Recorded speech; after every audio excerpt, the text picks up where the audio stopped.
हो गया। चलिए, यहाँ तक हम लोग पढ़ चुके हैं, प्रेसिडेंट और गवर्नर हमारे हो चुके हैं। अब पढ़ते हैं हम वाइस प्रेसिडेंट, है ना। तो वाइस प्रेसिडेंट पे थोड़ा सा डिस्कस कर लेते हैं, क्योंकि ये आएगा आपके एग्जाम में, इंपॉर्टेंट है, क्योंकि पूरी कार्यपालिका आपके पास लिखी हुई है ना। चलो, तो वाइस प्रेसिडेंट की जब हम बात करें तो आर्टिकल 63, कौन सा आर्टिकल 63 क्लियर कहता है कि एक क्या होगा, भारत का एक उपराष्ट्रपति वाइस प्रेसिडेंट होगा। ध्यान रखना, यानी भारत में उपराष्ट्रपति का पद कहाँ पर लिखा हुआ है, तो आर्टिकल 63 में लिखा है। अब बात आती है कि ये उपराष्ट्रपति का पद हमने किस देश से लिया है, तो आंसर है उपराष्ट्रपति का पद हमने अमेरिका से लिया है। ध्यान रखना, अमेरिकी संविधान से हमने ये उपराष्ट्रपति का पद लिया हुआ है। एक सेकंड में जरा पानी पी लूँ। उपराष्ट्रपति का पद कहाँ से लिया है हमने, अमेरिकी कॉन्स्टिट्यूशन, कहाँ से लिया है हमने, अमेरिकी संविधान से लिया हुआ है, तो ये याद रखना है ना।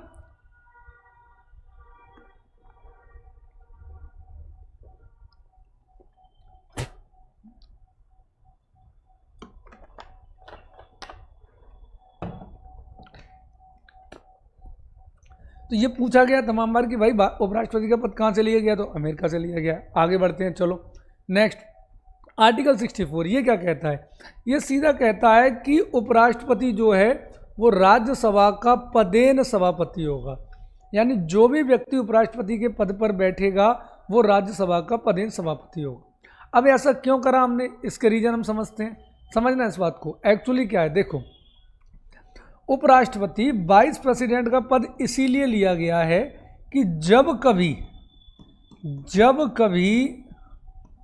प्रेसिडेंट का पद खाली हो, पद क्या हो जाए, खाली, किसी भी कारण से खाली हो सकता है, वो इस्तीफा दे दे, उसकी डेथ हो जाए, बीमार हो जाए, कोई भी रीजन, तो फिर उस समय पर भाई नया प्रेसिडेंट तो इलेक्शन होने के बाद ही आएगा ना, जब इलेक्शन होगा तब प्रेसिडेंट आएगा, तो फिर उस समय पर उसके कार्य कौन करेगा।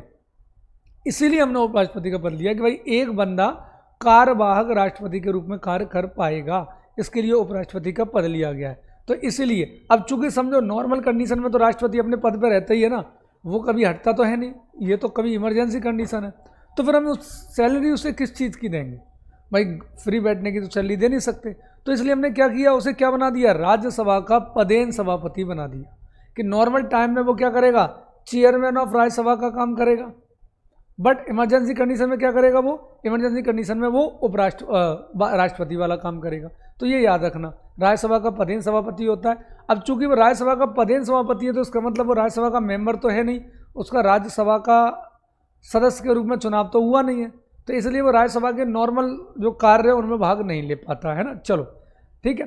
अच्छा, जब ये राष्ट्रपति के तौर पर काम करेगा तो उसे राष्ट्रपति की सैलरी मिलेगी, और जब वो राज्यसभा के चेयरमैन को मिलने वाले वेतन भत्ते हैं वो उस समय उसको वो मिलेंगे जब राज्यसभा का सभापति होगा, तो उस जिस समय पर जिस पद पे होगा वहाँ पर उसको वो मिल जाता है। चलिए अगला आ जाता है आर्टिकल 65, वही मैंने आपको बोला जो बताया ना कि अगर राष्ट्रपति का पद क्या हो जाता है, खाली, उसकी मृत्यु हो जाए, वो इस्तीफा दे दे, पद से हटा दिया जाए या कुछ भी हो जाए, तो फिर उपराष्ट्रपति तब तक एज अ एक्टिंग राष्ट्रपति काम करता है और उस समय उसे राष्ट्रपति के वेतन और भत्ते प्राप्त होती हैं। तो ये थोड़ा सा याद रखना है, आर्टिकल 65 में ये बात लिखी है।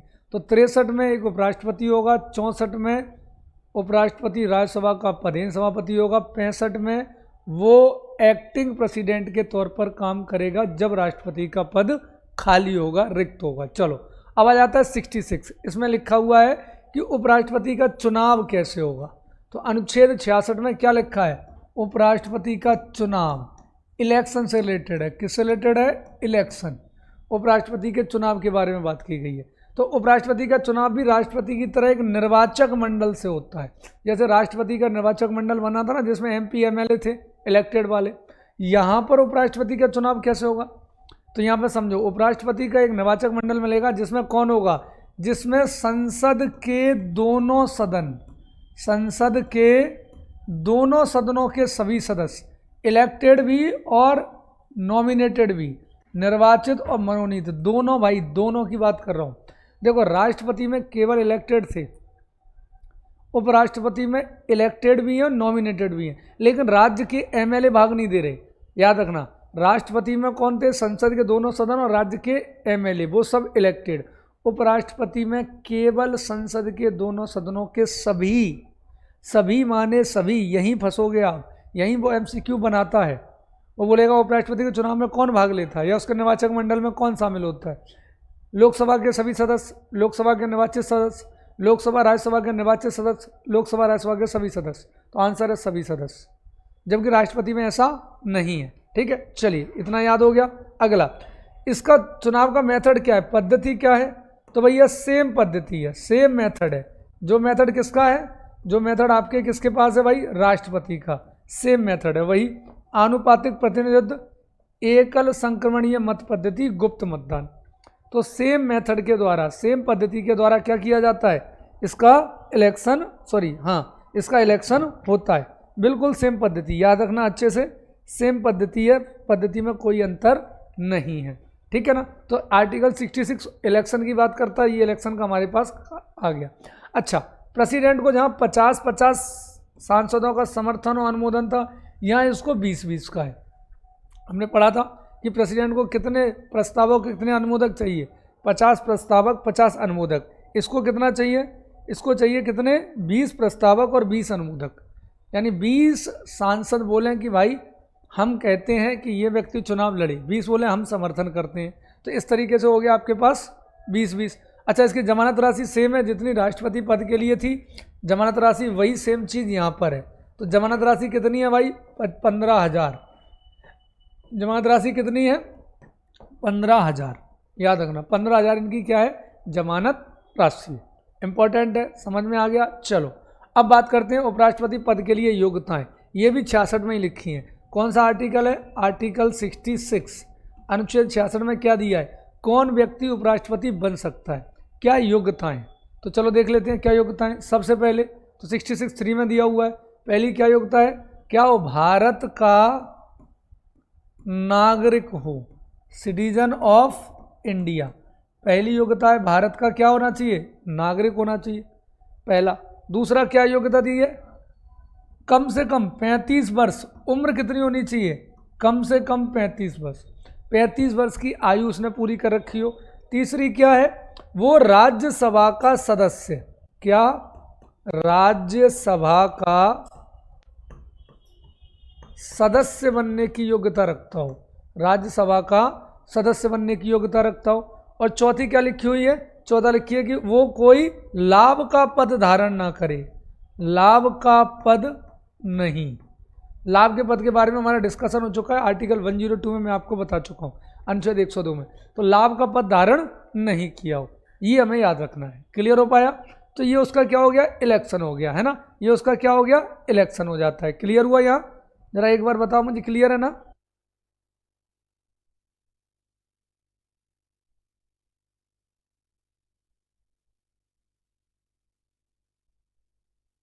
अब आता है उपराष्ट्रपति का क्या? उपराष्ट्रपति का कार्यकाल, टर्म और डिसमिसल, कैसे उसको हटाया जाता है, रिमूव किया जाता है और कितना उसका कार्यकाल है। तो समझो उपराष्ट्रपति का कार्यकाल कितना है? 5 साल। सेम जैसे राष्ट्रपति का कार्यकाल 5 साल है, वैसे ही उपराष्ट्रपति का कितना है? 5 ईयर। सेम 5 साल उसका कार्यकाल है। हटाएंगे कैसे? तो हटाने के लिए प्रोसेस आपको कहाँ मिलेगी? आगे, है ना? हटाने के लिए प्रोसेस। अच्छा, ये दोनों बातें कौन से आर्टिकल में? 67 में। 67 में उसका टर्म भी लिखा है और रिमूवल भी लिखा है। क्या लिखा है?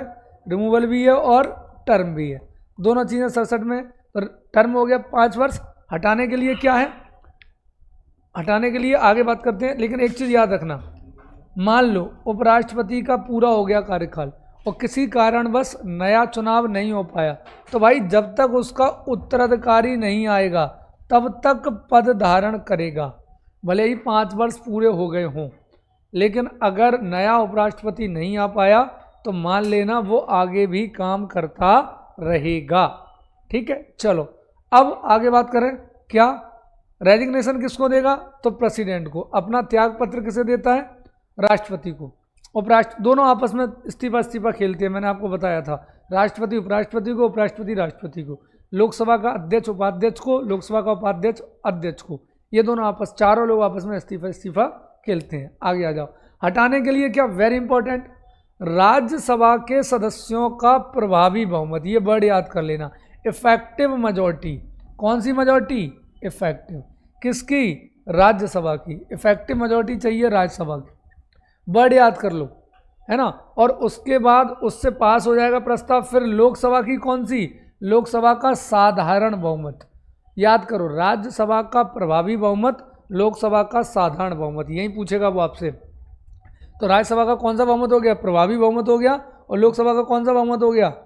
लोकसभा कौन सा बहुमत है? साधारण बहुमत। दोनों से प्रस्ताव पास हो जाएगा, उसको हटा दिया जाएगा। इसमें कोई महाभियोग नहीं है। जैसे प्रेसिडेंट में महाभियोग होता है ना, तो इसमें कोई महाभियोग नहीं है। बस 14 दिन पहले क्या करना पड़ेगा? 14 दिन पहले नोटिस देना होता है।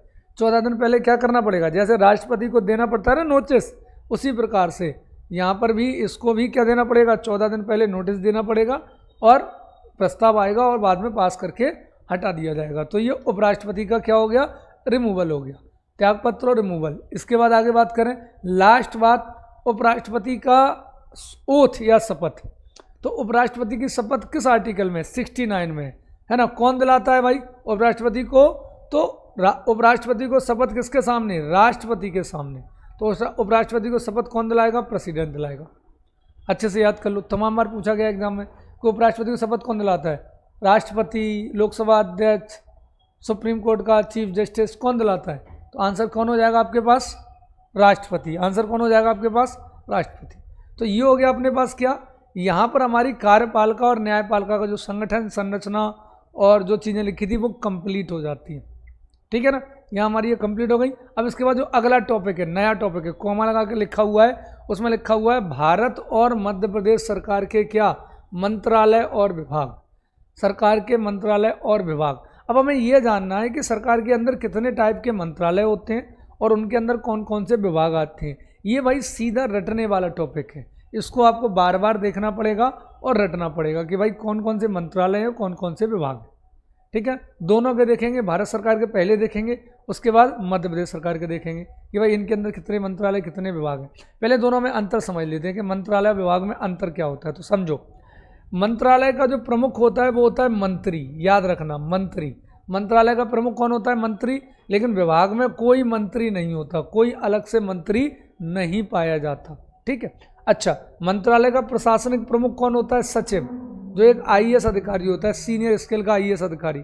इधर क्या होता है? इधर भी कौन होता है? सचिव, जिसको विभाग अध्यक्ष बोलते हैं, ये भी सीनियर आईएएस अधिकारी है। तो ध्यान रखना, मंत्रालय का सचिव और आपके विभागों का सचिव, ये भी क्या होता है? अच्छा, यहाँ पर मंत्रालय में कौन होता है? सीएस, चीफ सेक्रेटरी, मुख्य सचिव, अतिरिक्त मुख्य सचिव, प्रिंसिपल सेक्रेटरी वगैरह होते हैं। यहाँ पर सीधा सचिव होता है। इसका काम क्या होता है? बस यही अंतर समझो। जो मंत्रालय है उसका काम क्या होता है? नीति का निर्माण, पॉलिसी मेकिंग करना। क्या करना? Policy making. जबकि विभाग का काम क्या होता है? जो पॉलिसी इन्होंने बनाई उसको लागू कराना। ध्यान रखना, जो पॉलिसी मंत्रालय ने बनाई, मंत्री और सचिव ने मिलकर जो पॉलिसी बनाई है, उसे आपका कौन? डिपार्टमेंट का हेड, एचओडी, जिसको हम बोलते हैं क्या? सेक्रेटरी, है ना, सचिव, वो उसको लागू करवाएगा। ठीक है ना, याद रखो अच्छा सा। ये टॉप लेवल का है, मंत्रिमंडल स्तर का होता है और ये मंत्रिमंडल के अंदर आता है। यानी ये रिपोर्ट अपनी किसको करेगा? मंत्रिमंडल को करेगा। ठीक है ना। एग्जाम्पल, फाइनेंस मिनिस्ट्री, उसका आर्थिक कार्य विभाग, अभी अपन डिस्कस कर लेते हैं। तो ये जर्नल एक डिफरेंस है between ministry and department. Clear हो रहा है? Ministry and department. चलो अब थोड़ा अपन देख लेते हैं कि इंपॉर्टेंट फैक्ट, कुछ फैक्ट हैं जो हमें याद करने हैं। कौन कौन से? जैसे मंत्रालयों में कार्यों का विभाजन करने के लिए 1961 में रूल्स आए थे। ये सीधा क्वेश्चन पूछ लेता है कि भारत सरकार में मंत्रालयों का कार्य विभाजन कब हुआ या रूल्स कब बने। तो 1961 पहला। दूसरा, निर्णय लेने के लिए, ट्रांजैक्शन ऑफ बिजनेस, निर्णय लेने की प्रक्रिया का निर्धारण करने के लिए भी रूल्स कब बने थे? 1961। तो कार्यों का विभाजन भी 1961 में हुआ और निर्णय लेने की प्रक्रिया भी 1961 में हुई।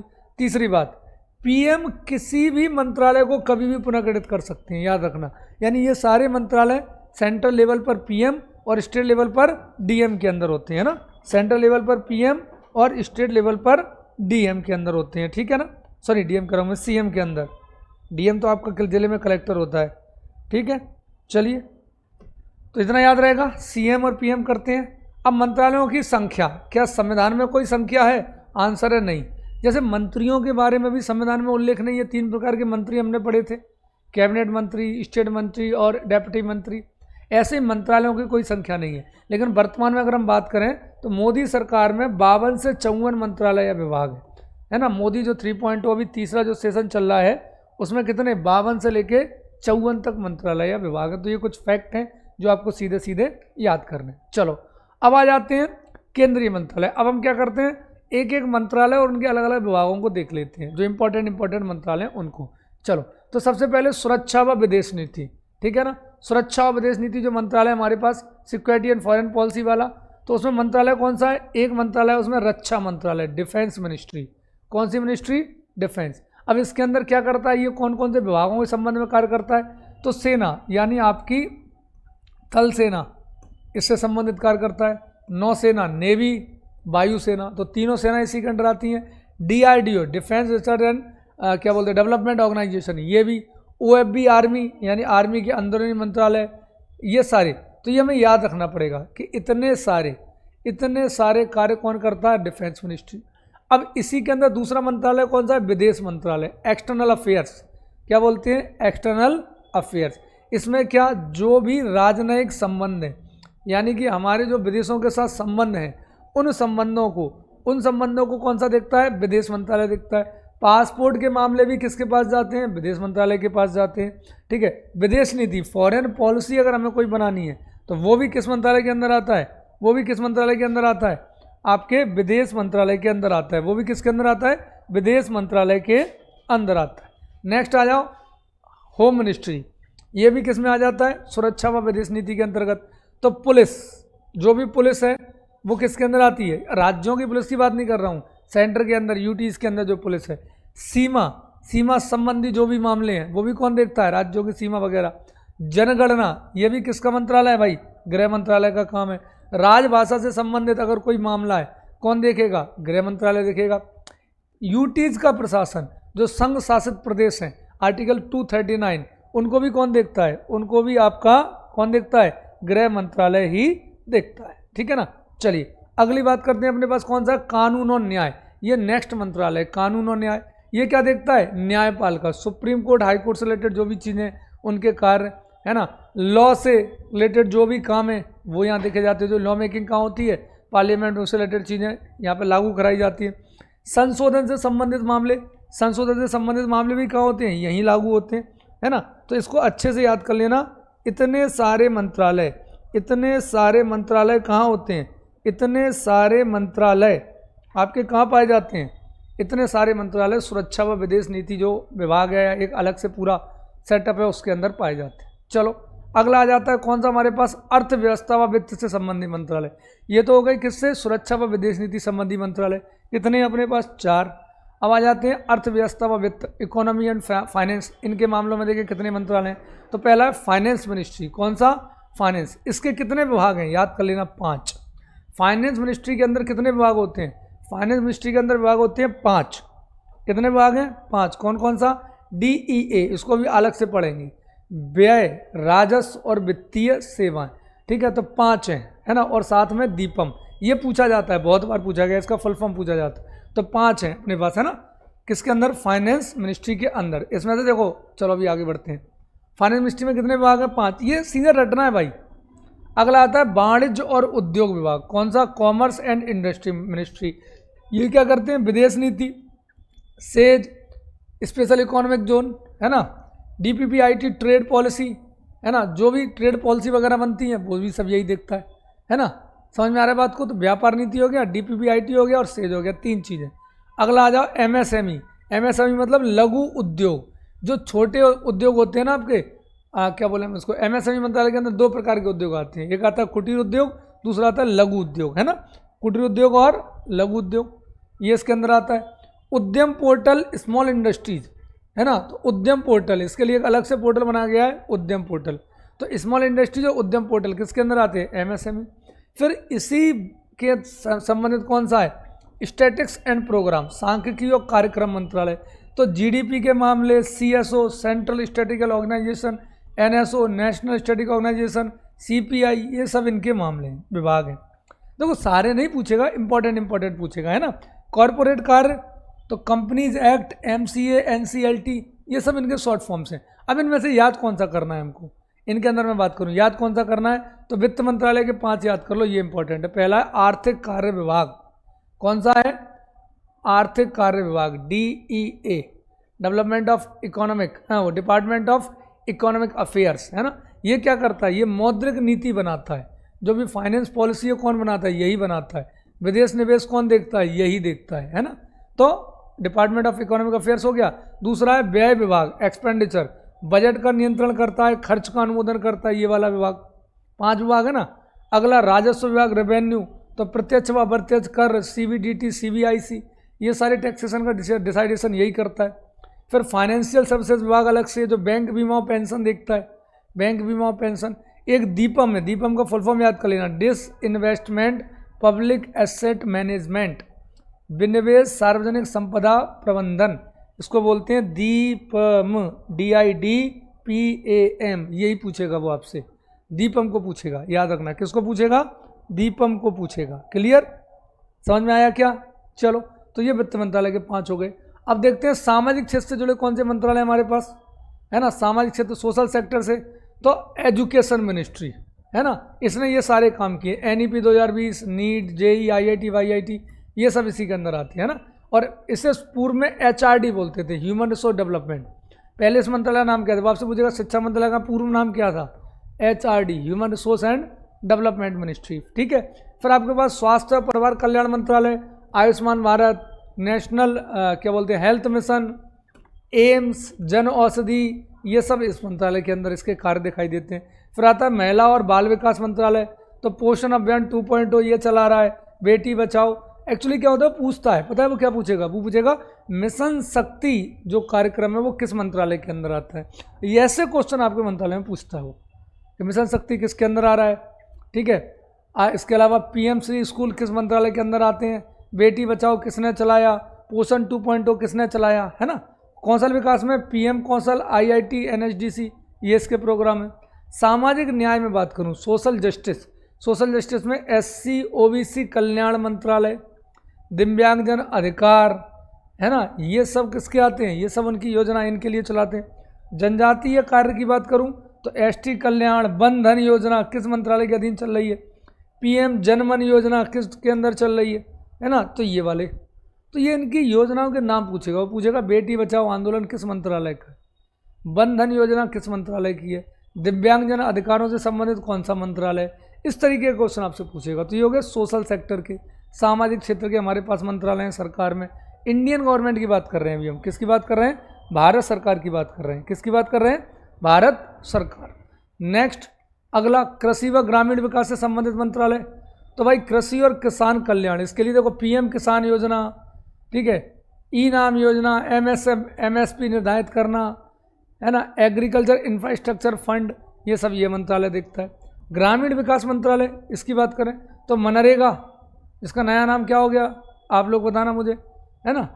दूसरा प्रधानमंत्री आपके क्या जो क्या कहते हैं रूरल और अर्बन वाला एरिया है वो, है ना, स्वामित्व, ये सब क्या हैं इनके प्रोग्राम्स, योजनाएं। पंचायती राज में 73rd अमेंडमेंट आ गया, ये वाला।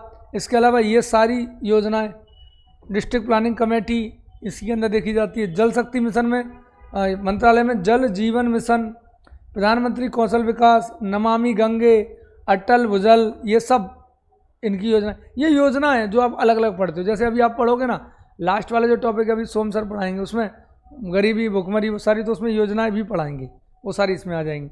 इसके अलावा मत्स्य पालन मंत्रालय के अंदर कौन सा आएगा, PM मत्स्य संपदा योजना। तो ये योजनाएं पूछेगा, मत्स्य संपदा योजना किस मंत्रालय के अंदर आती है, तो आंसर क्या होगा, मत्स्य पालन। तो ये कृषि व ग्रामीण विकास से संबंधित मंत्रालय हो गए। चलो भाई, ये सीधा रटना है, फिर मैं बोल रहा हूँ ये सीधा रटना है, इसमें समझना को ज़्यादा कुछ है नहीं, ये सीधा रटने का डाटा है कि कौन सी योजना किस मंत्रालय के अधीन है, बात खत्म। चलो अगला कौन सा है, विज्ञान ऊर्जा व पर्यावरण, इससे संबंधित कौन से मंत्रालय हमारे पास हैं, तो देख लेते हैं भाई।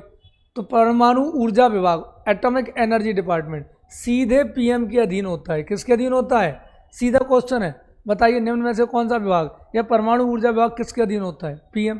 इसके अलावा DAE, बार्क, NPCIL, AERB, ये जो अलग अलग संस्थानों के नाम आपको दिख रहे हैं, ये भी किसके पास है? इसी विभाग के पार्ट है। फिर आ जाए अंतरिक्ष विभाग, ये भी किसके अधीन है भाई? सीधे PM के। अंतरिक्ष विभाग किसके अधीन है? सीधे PM के। अंतरिक्ष विभाग के अंदर कौन कौन सी संस्थान है? तो इसरो है, इंडियन स्पेस रिसर्च ऑर्गेनाइजेशन है, IN स्पेस है ना, ये सब डायरेक्टली किसके अंदर है? सीधे सीधे अंतरिक्ष विभाग, और वो सीधे PM के अधीन है। फिर विज्ञान और प्रौद्योगिकी के अंतर्गत क्या है भाई? तो DST, DBT, CSIR सुना है ना आपने? ये क्या कराता है? ये आपकी नेट का एग्ज़ाम कराता है, ये इसके अधीन है। फिर इलेक्ट्रॉनिक्स व IT की बात करें तो डिजिटल इंडिया, UPI, जितने भी UPI या पेमेंट वगैरह करते हो, कौन सा मंत्रालय देखता है? इलेक्ट्रॉनिक्स व IT, है ना। इसके अलावा E-संजीवनी, है ना, मैती, ये सब इसी के प्रोग्राम्स हैं। पर्यावरण, वन और जलवायु की अगर हम बात करें तो बायोस्फीयर प्रोटेक्शन, जंगली जानवरों की सुरक्षा, नेशनल ग्रीन ट्रिब्यूनल NGT सुना होगा आपने, पेरिस एग्रीमेंट, जो पेरिस संधि हुई थी उसका क्रियान्वयन, ये सब इस मंत्रालय के अधीन होता है। नवीन और नवीकरणीय ऊर्जा की अगर मैं बात करूं तो सौर ऊर्जा, पवन ऊर्जा, हरित हाइड्रोजन मिशन, ये सब कौन देखता है? नवीन और नवीकरणीय मंत्रालय देखता है। फिर पेट्रोलियम और प्राकृतिक गैस की बात करें, ये मंत्रालय कौन सा है अपना? ONGC, IOC, गेल, है ना, gas authority of India limited, इसको कंट्रोल करता है। इंडियन ऑयल कॉरपोरेशन, इसको कंट्रोल करता है। Oil and natural gas corporation, ये इसको कंट्रोल करता है। तो ये सब इसके क्या हैं?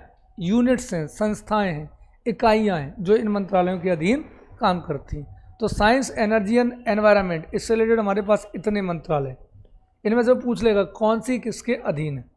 UPI सर्विसेज किसके अधीन आती हैं, वाइल्ड लाइफ प्रोटेक्शन कौन करता है, NGT किस मंत्रालय के अधीन आता है, इस टाइप का वो आपसे पूछ लेगा। चलो इसके अलावा बस अब डायरेक्टली याद कर लो, PM के अंडर कौन कौन सी मंत्रालय आती है? तो सीधे सीधे ये हैं। परमाणु ऊर्जा विभाग PM के अंडर आता है, अंतरिक्ष विभाग PM के अंदर आता है, कैबिनेट सचिवालय PM के अंडर आता है, कार्मिक लोक शिकायत और पेंशन मंत्रालय PM के अंडर आता है, और नीति आयोग भी किसके अंदर आता है? PM। तो 5 चीज़ें याद कर लेना जो सीधी सीधी किसके अंडर है? PM के अंडर होती हैं। यहीं से वो क्वेश्चन उठाता है, UPSC PSC के क्वेश्चन जो आएगा वो यहीं से आएगा कि डायरेक्ट PM के अंडर कौन से मंत्रालय। तो भाई ये हमारे मंत्रालय हो गए। चलो अब आगे बढ़ें, अब आते हैं मध्य प्रदेश। किसके आ रहे हैं?